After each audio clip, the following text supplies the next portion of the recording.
boa tarde. Meu nome é Ana Caroline, eu sou enfermeira e eu vou falar com vocês hoje um pouquinho sobre tuberculose. Tuberculose que, junto com a hanseníase, faz parte de uma gama de doenças que são causadas por micobactérias e, por serem causadas por micobactérias, tem uma forma de transmissão lenta, mas muito importante e que é ainda considerado tem uma importância muito grande para a saúde pública devido principalmente às suas formas de tratamento, que são muito difíceis, a adesão do paciente é muito complicada para a gente, então é importante a gente conhecer um pouquinho mais sobre essa doença. E aí no Brasil e no mundo, tanto hanseníase quanto tuberculose são doenças que ainda apresentam altas taxas de prevalência e de incidência, Então a prevalência, quantidade de casos ainda existentes e a incidência, a quantidade de casos novos. E a tuberculose, comparado com a hanseníase, tem uma maior quantidade de incidência, porque a forma de contágio com a tuberculose é um pouco mais simples do que a forma de contágio da hanseníase e as consequências dessas doenças são graves, principalmente quando os indivíduos não são tratados adequadamente ou quando os casos são identificados em estágios muito avançados. E alguns fatores são apontados como determinantes comuns para o aparecimento dessas doenças. A gente coloquei alguns aqui, como desnutrição. Então, um paciente desnutrido ele acaba ficando com uma imunodepressão. E pacientes imunodeprimidos têm uma predisposição muito grande, é um dos principais fatores de risco que a gente tem para a tuberculose.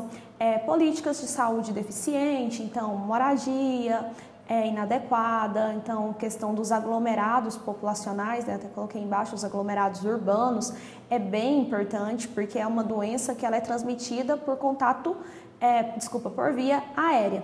Então, quanto mais aglomerados, maior a incidência dessa doença, além de questões relacionadas com saneamento básico, que aí a gente já volta também na questão da nutrição, Então, pacientes desnutridos, privados de uma alimentação adequada, também vão ficar imunodeprimidos, pacientes portadores de HIV e condições socioeconômicas precárias.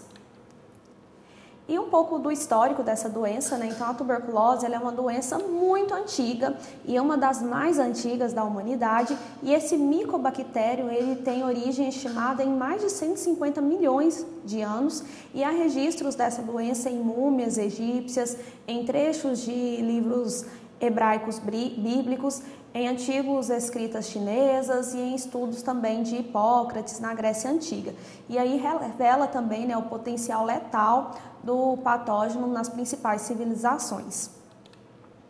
E agora um pouco da epidemiologia, para a gente ver que realmente ainda existem muitos casos de tuberculose, Às vezes quando a gente vai falar de tuberculose, também de hanseníase, muitas pessoas ficam perguntando, nossa, mas ainda tem gente que tem tuberculose, ainda tem gente que tem hanseníase? Sim, e muito, E aí, pelo fato de, às vezes, essas doenças serem negligenciadas, é um dos fatores que impede com que a gente tenha a erradicação delas. E aí eu trouxe um boletim epidemiológico do Ministério da Saúde do ano de 2018 e vou mostrar também o de 2019 para a gente fazer uma comparação com a quantidade de casos nesses últimos 2 anos. E aí eu fiz um recorte somente do Centro-Oeste, para a gente ver como está a incidência e a prevalência dessa doença aqui no nosso estado. E aí em 2018 tiveram 946 novos casos de hanseníase notificados, Então é importante também a gente ter ciência que podem ter bem mais casos que esses que infelizmente acabaram entrando ali para a nossa gama de subnotificação. Então os notificados foram 246, um número bem importante. E no Brasil como um todo foram 69.569 novos casos notificados somente no ano de 2018. E agora, comparar com o ano de 2019, até o último boletim soltado pelo Ministério. Então, em Goiás, a gente teve 939 casos, então abaixou um pouco, e no Brasil a gente teve 72 mil, então acabou subindo também. E uma das explicações, né, para esse aumento no coeficiente de incidência é um pouco relacionado com relação ao acesso a ferramentas de diagnóstico, né? Então, tuberculose antes era difícil de ser diagnosticada, porque o diagnóstico clínico na tuberculose ele tem uma importância muito grande. E quando a gente pensa nas sintomatologias, às vezes é mais fácil partir para outras patologias do que pensar que possa ser tuberculose.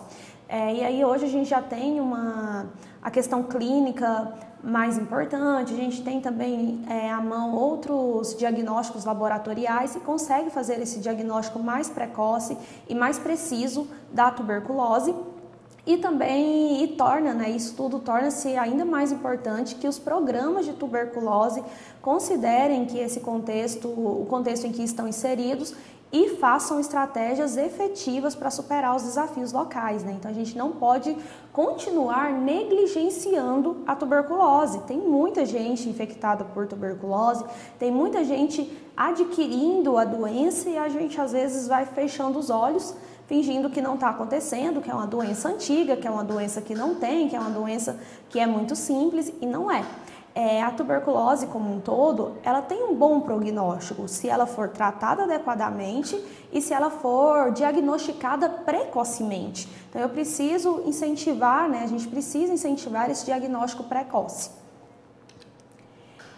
E com relação agora ao conceito, né, o que é a tuberculose? Então, a tuberculose é uma doença infecto-contagiosa causada pelo Mycobacterium tuberculosis e que também é denominado como bacilo de Koch. Tanto faz, as duas nomenclaturas são corretas, né? E como eu falava no início, o fato de ser um Mycobacterium significa que é uma bactéria que ela se multiplica lentamente no nosso corpo. Então, quando a gente começa a apresentar sinais e sintomas, significa que já tem uma quantidade bem grande de bactérias no corpo. E esse micro-organismo ele apresenta evolução em ciclos lentos e de maior incidência nas áreas urbanas e a doença ela é transmitida por meio do ar, por gotículas contendo o Mycobacterium tuberculosis, que são expelidas pelo doente ao tossir, espirrar ou falar. Então, a pessoa infectada pela tuberculose, sempre que ela fala, espirra, tosse, ela vai estar disseminando a doença. Lembrando que eu estou falando de pessoas sem tratamento. A partir do momento que se inicia o tratamento para a tuberculose, com 15 dias ela para de infectar outras pessoas. Então, sempre só vai acontecer infecção se a pessoa estiver sem o tratamento. E quando eu falo também essa questão das vias aéreas, né, é importante lembrar que a tuberculose a gente usa o tipo de precaução por aerossóis com ela. Então a gente vai usar a máscara N95, né, também conhecida como PFF2, também conhecida como bico de pato. Então vai usar esse tipo de máscara, né? O profissional, o cuidador vai usar esse tipo de máscara. No caso de transporte desse paciente, ele deve usar uma máscara cirúrgica. Então, se esse paciente estiver, por exemplo, em uma área hospitalar, ele precisar ser transportado para fazer um exame, fazer uma outra questão fora, ele precisa estar usando uma máscara cirúrgica. E o principal órgão afetado é o pulmão. Embora a gente vai falar um pouco mais à frente, a tuberculose, né, ela pode atingir vários e vários órgãos do nosso corpo, mas o principal vai ser o pulmão, porque essa bactéria, essa micobactéria, ela tem um tropismo, uma atração pelas nossas células pulmonares e ela tem também uma atração por locais que tem ar. E no nosso caso, né, o nosso pulmão é cheio de ar, então é o prato cheio para essa bactéria. E as mesmas, ela faz essa colonização nos nossos alvéolos e depois elas são fagocitadas por células que iniciam a ativação da resposta imune no hospedeiro. E aí vamos falar um pouquinho agora desse agente causador.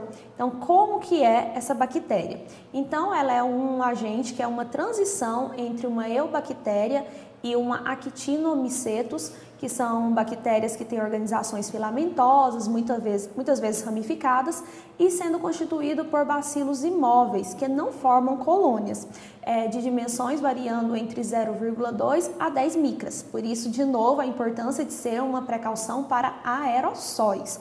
Então, o profissional sempre usando a máscara adequada. E o agente, ele forma agrupamentos característicos de ramos longos e tortuosos, conhecido como cordas, o que é importante para visualizar e diferenciar o bacilo em análises macroscópicas. microscópicas. E esse patógeno, ele tem seu metabolismo voltado especialmente para a construção de cápsula, né, que protege de agentes químicos, podendo sobreviver durante semanas ou meses sobre objetos inânimes. E é ácido resistente, mas é suscetível ao calor e à luz ultravioleta. É importante também lembrar, nesse sentido, das questões de desinfecção e esterilização. Então, como a gente sabe, a esterilização vai matar todas as formas vegetativas, né, inclusive micro-organismos esporulados, mas aqui para a bactéria da tuberculose, temos a desinfecção de alto nível. Dependendo, em algumas situações, até mesmo a desinfecção de médio nível vai matar o Mycobacterium tuberculosis. Então, lá nessas questões de desinfecção, a gente vai usar ali o glutaradeído, vai usar o ácido peracético. Todos esses agentes químicos, eles são capazes de matar o bacilo da tuberculose. E o seu tempo de duplicação, ele é de 18 a 48 horas, sendo um parasita intracelular facultativo, então ele não necessariamente precisa estar dentro da nossa célula para para se multiplicar e posteriormente gerar uma sintomatologia, e tem preferência pela infecção de macrófagos. Os macrófagos são essas células do nosso sistema imunológico que mais sofrem com relação à tuberculose, porque assim que o bacilo entra no nosso corpo, os macrófagos vão ser os primeiros a reagir contra esse bacilo, só que esse bacilo ele consegue invadir os nossos macrófagos e parasitar eles. Pode permanecer também adormecida, sem se dividir, e o que dificulta a erradicação da doença, né? Então, o paciente ele pode ter se infectado muitos e muitos anos atrás, esse bacilo fica lá quietinho e no momento que ele tem uma queda na imunidade, ele começa a apresentar sinais e sintomas. E também tem as questões de recidivas, né, de infecções antigas que foram subclínicas, né? Infecções que ele teve, mas teve somente uma febre, nada muito específico, nada muito importante e acabou se mantendo com essa forma de latência. Tem preferência pelos pulmões, como eu havia comentado, já que ele é uma bactéria aeróbica estrita e encontra neste órgão nessas melhores condições de crescimento e transmissão. Então, o pulmão ele é assim, um habitat perfeito para o bacilo da tuberculose. Então, é o local onde ele encontra tudo o que ele precisa. E lá ele só vai se multiplicar. A transmissão, então, ela ocorre por meio das gotículas de saliva expelidas quando espirramos, tossimos, falamos, e sendo o sistema respiratório superior, né, a forma de entrada dessa doença. E a fonte de infecção habitual, ela tem origem no indivíduo com a forma pulmonar da tuberculose, lembrando que forma pulmonar e sem estar em tratamento. E a capacidade do bacilo de ser transmitido para outra pessoa é consequência do estado bacilífero, do caso índice, ou seja, o quanto de bacilos tem nesse paciente, né, o quão grave a infecção está nele, e da intensidade do contato em termos de proximidade, tempo, continuidade da exposição e o contexto favorável do ambiente onde isso ocorre. Então, nem todas as pessoas que são expostas ao bacilo da tuberculose vão se infectar, porque como vocês acabaram de ver, a gente tem vários fatores relacionados a essa transmissão. Então, vai depender da fonte, que é o paciente infectado, e vai depender do paciente que poderá ser infectado. Então, o paciente que tem a doença, ele tem que estar com a forma pulmonar, esse paciente ele tem que ter uma quantidade grande de bacilos no corpo dele e esse paciente tem que estar sem tratamento. Já a pessoa que pode ser provável pessoa para se infectar com a doença, ele tem que estar com a imunidade baixa, ele tem que estar talvez passando por alguma doença autoimune, por exemplo, e aí ele tem que tomar medicamentos para dar uma melhorada nessa questão imunológica. Então, vai depender também de como esse paciente vai estar. E estima-se, né, por exemplo, que o tempo de exposição necessária para uma infecção bem-sucedida seja de 100 a 200 horas. Então, ali cerca de 7, 8 dias, dependendo da intensidade e da proximidade do contato. E temos também um período de incubação que varia de 4 a 12 semanas. Então, como eu havia falado, quando a gente fala de micobactérias, são bactérias que têm ciclos lentos. Não são como, por exemplo, um vírus da gripe, né, que você se infecta e rapidamente começa a apresentar sinais e sintomas. Aqui não, aqui a gente se infecta e demora um tempo até esses sinais e sintomas começarem a aparecer. Agora um pouco da fisiopatologia dessa doença, né? Como ela age no nosso corpo. E quando fala de tuberculose, a gente tem dois tipos diferentes. Quando o paciente se infecta e tem a doença, e quando o paciente se infecta, porém ele está com um sistema imunológico adequado, um sistema imunológico ativo, e ele consegue controlar a doença. E após a inalação dos bacilos contidos nas gotículas de saliva, estes vão se depositar nos alvéolos, né? Então, porque ele tem tropismo, ele é uma bactéria aeróbica, e em resposta a essa fixação, o sistema imunológico ele libera células que formam uma espécie de parede em volta dos bacilos, para impedir que eles se espalhem.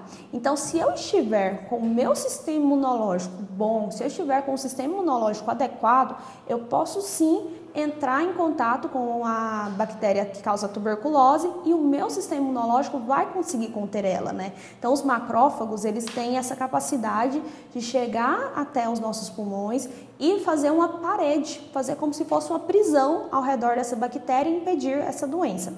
E esse conjunto, né, é chamado de granuloma, algumas literaturas também trazem como tubérculo e muitas pessoas possuem sem nunca saber, sem nunca nem adoecer.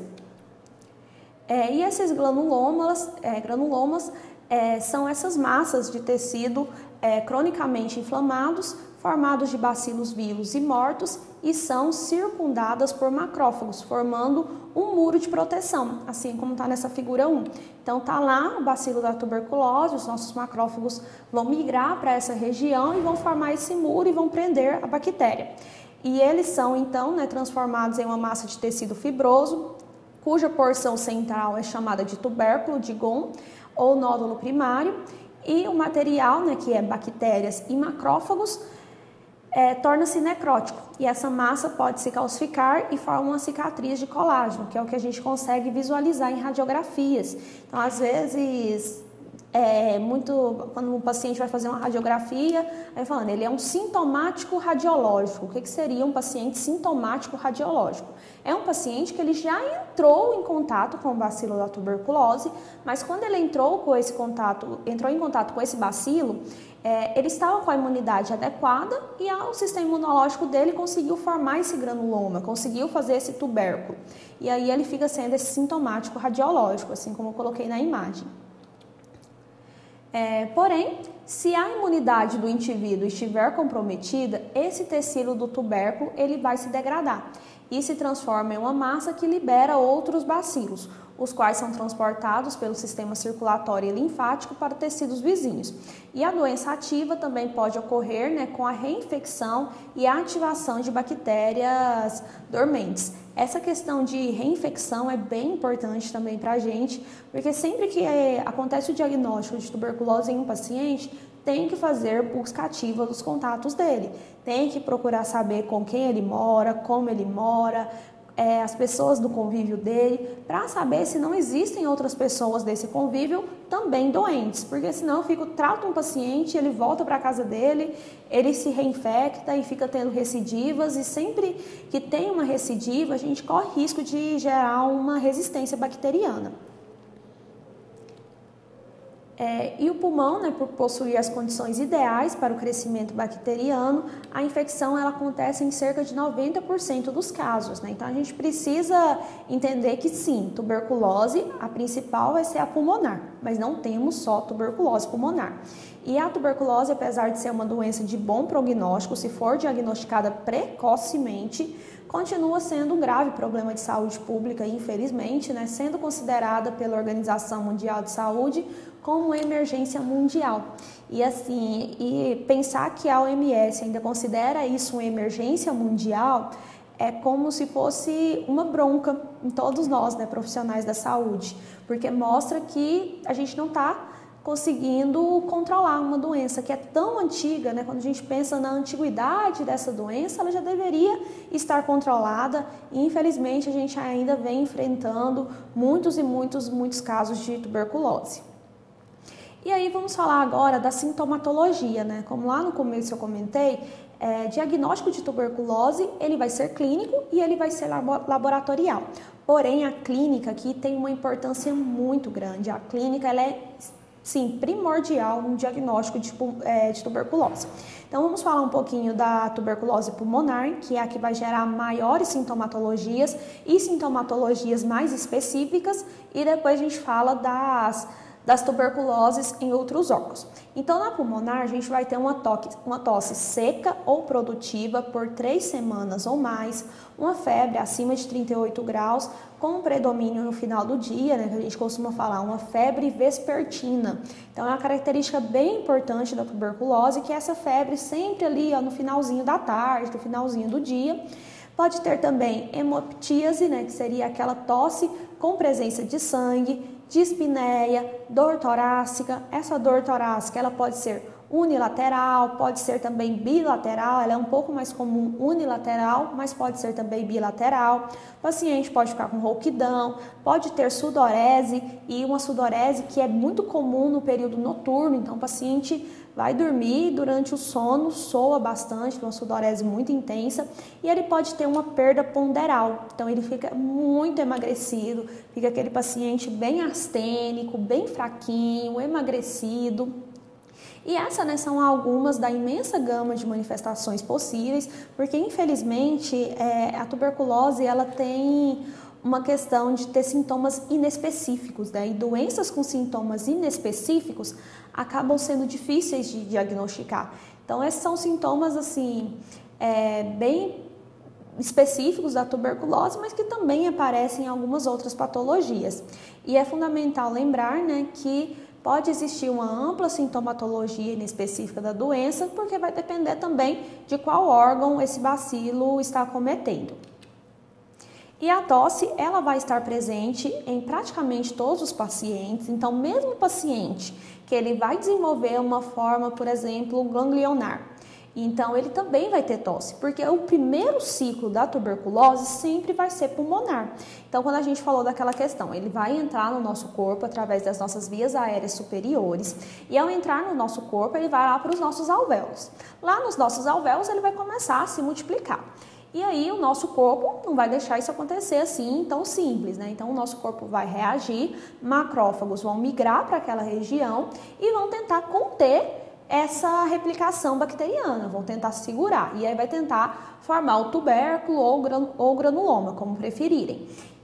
E só que em alguns casos, né, se o sistema imunológico não está adequado, os macrófagos não vão conseguir fazer esse granuloma, e aí essa doença vai se espalhar, e ela pode ficar ali só se replicando a nível pulmonar e o paciente ter a tuberculose pulmonar, ou pode cair na corrente sanguínea e parar em qualquer órgão. E aí a tosse ela vai estar presente porque é resultado desse estímulo inflamatório alveolar e também o comprometimento granulomatoso das vias aéreas, e por ser esse ciclo inicial da doença. E a dor torácica ela está relacionada também com o acometimento pleural e pode ocorrer já no início do adoecimento do indivíduo, devido também à proximidade do alvéolo, que é esse sítio inicial de acometimento infeccioso. E a outra possibilidade, né, é a de os bacilos serem transportados para tecidos mais distantes, como pele, rins, meninges, e também podem ser atingidos pela tuberculose.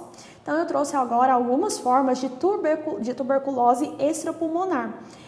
Então a gente tem a tuberculose pleural. Na tuberculose pleural a gente vai ter bem comum a questão da dor torácica unilateral. Então isso já pode ser até mesmo um indício de um derrame pleural.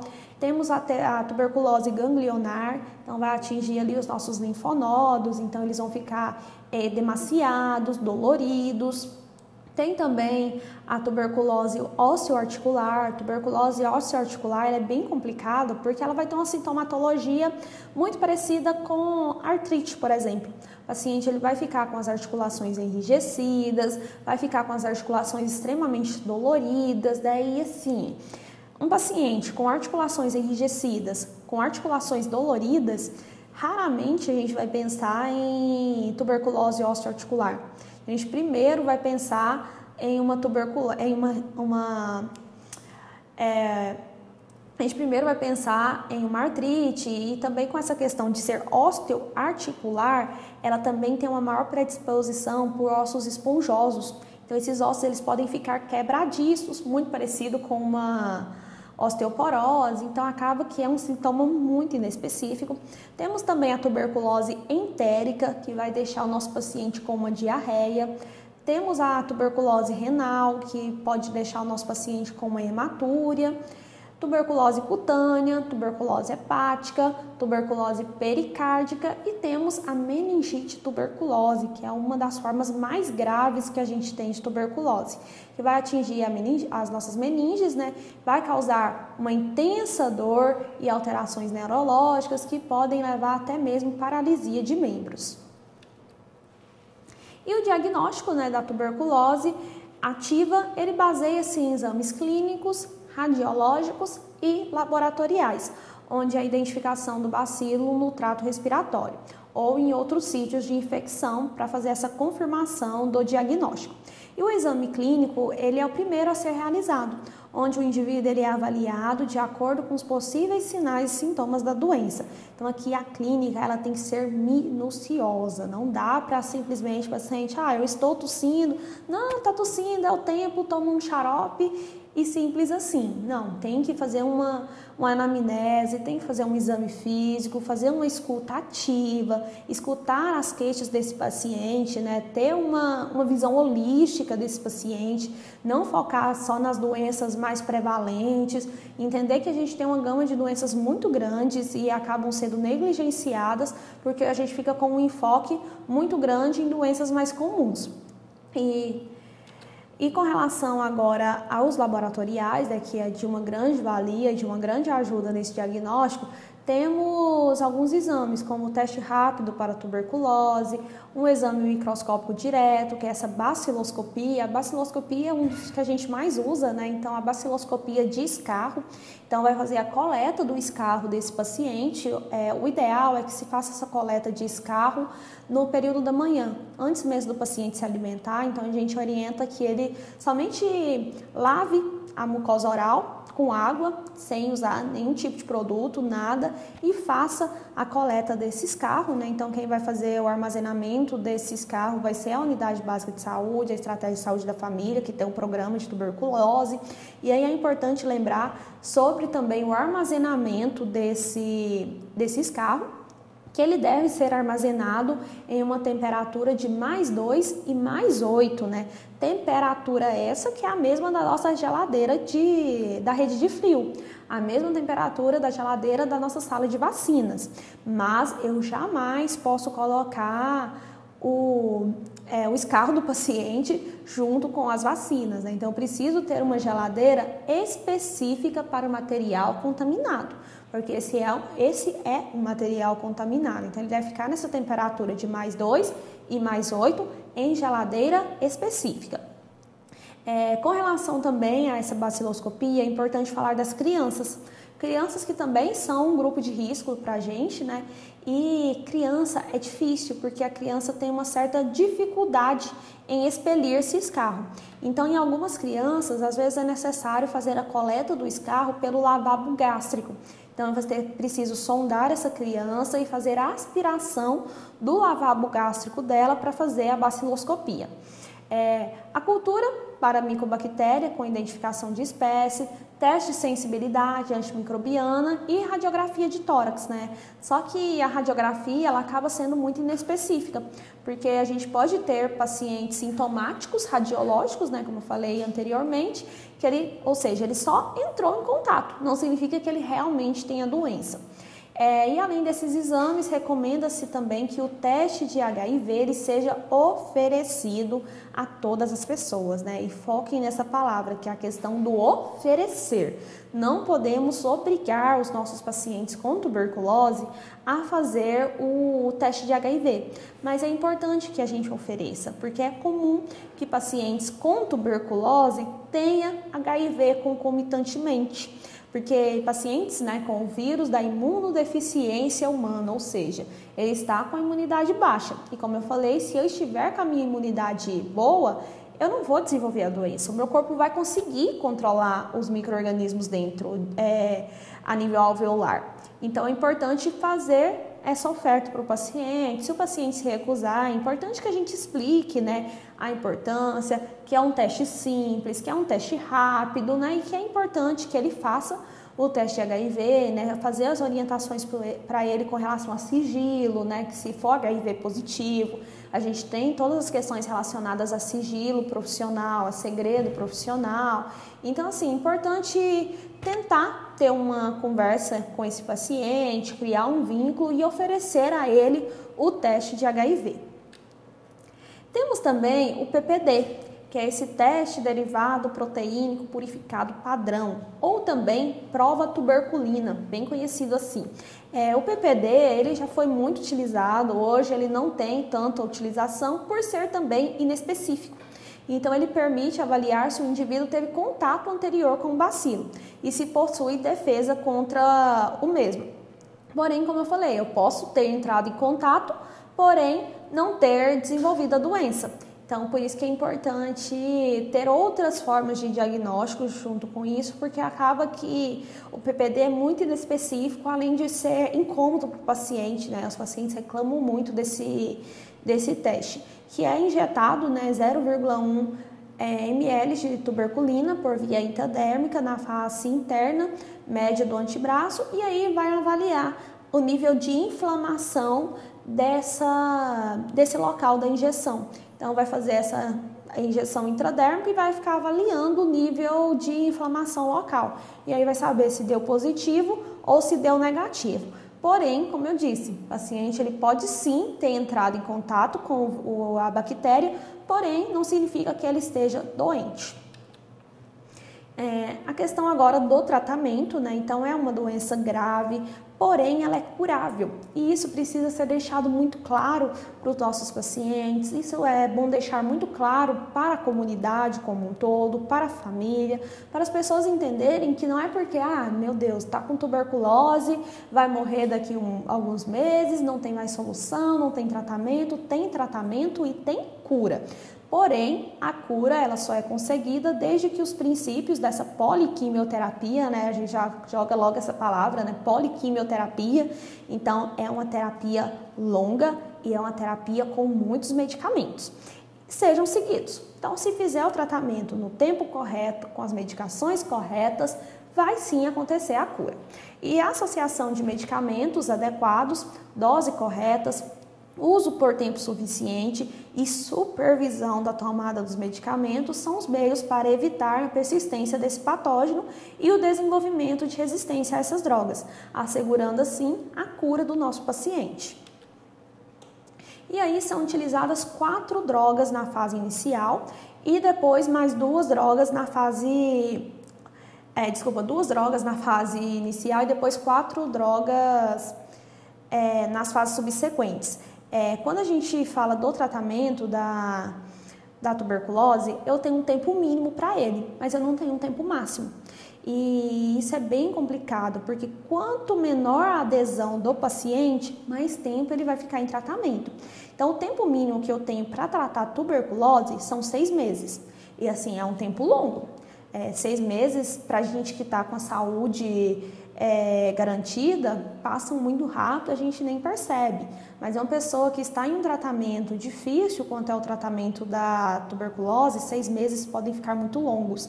E aí as chances do paciente desistir desse tratamento são muito grandes. Mas eu preciso orientá-lo que se ele não fizer os 6 meses, esses 6 meses vão se transformar em 1 ano.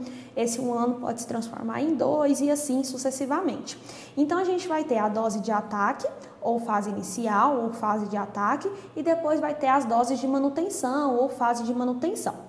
A fase de ataque, ela vai durar 2 meses.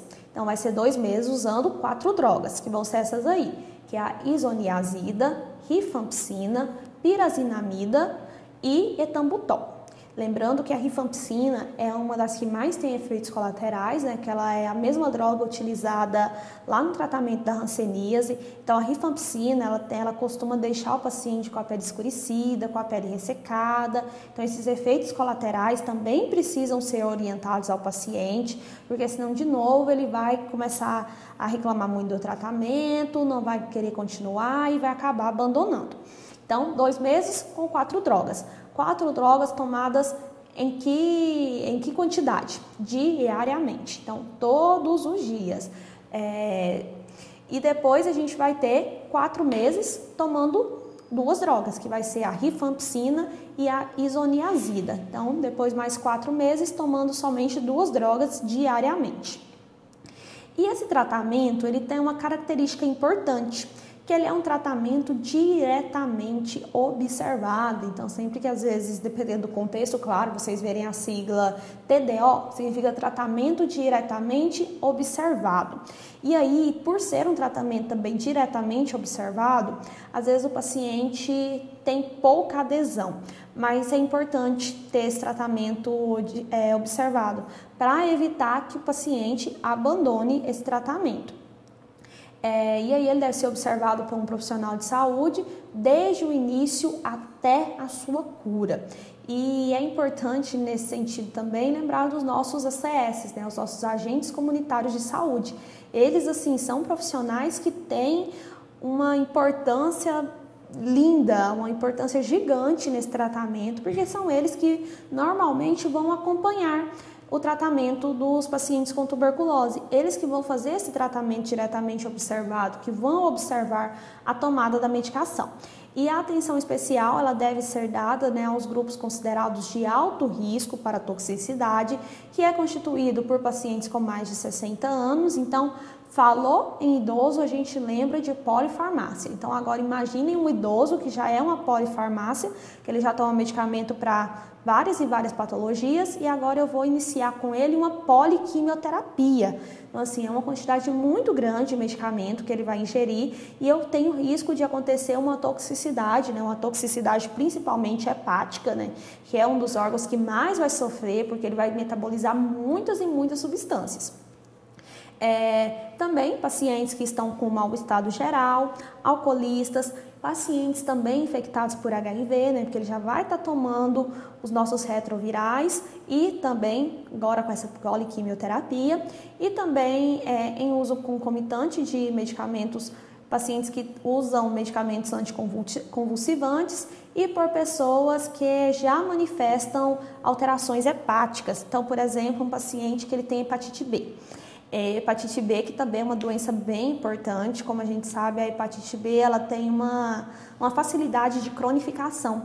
Então, é uma doença que ela pode se tornar crônica com muita facilidade, além de ser um vírus que ele é cancerígeno, né? Então, é muito comum pacientes terem um hepatocarcinoma, posteriormente uma hepatite B. Então, um paciente que já tem uma hepatite, também tem tuberculose, é um grupo de risco, é um paciente que precisa mais do que nunca dessa observação diária, dessa proximidade com a equipe de saúde, porque ele pode sim desenvolver uma toxicidade. E agora com relação à prevenção.